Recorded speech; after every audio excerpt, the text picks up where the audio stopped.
నేను work centres create చేశాను. For example ఇప్పుడు వర్క్ సెంటర్ ఒకటి క్రియేట్ చేసాం. అది వాడికి అవసరం లేదు ఇప్పుడు ప్రజెంట్ నాకు అది ఆ వర్క్ సెంటర్ నేను యూజ్ చేయొద్దు, యూజర్స్ కూడా యూజ్ చేయకుండా దాన్ని డిలీట్ చేయాలి అని చెప్పాడు అనుకోండి.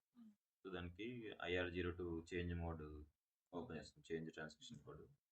ఇందులో ఫర్ ఎగ్జాంపుల్ ఇప్పుడు మనం MBH2 వర్క్ సెంటర్ క్రియేట్ చేస్తాం కదా.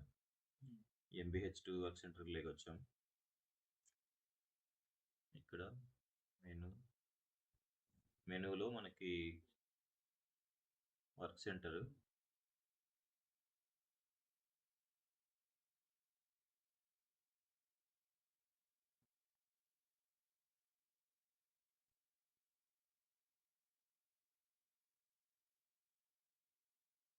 దీన్ని డైరెక్ట్ ఇక్కడ మనకి డిలీట్ కొడితే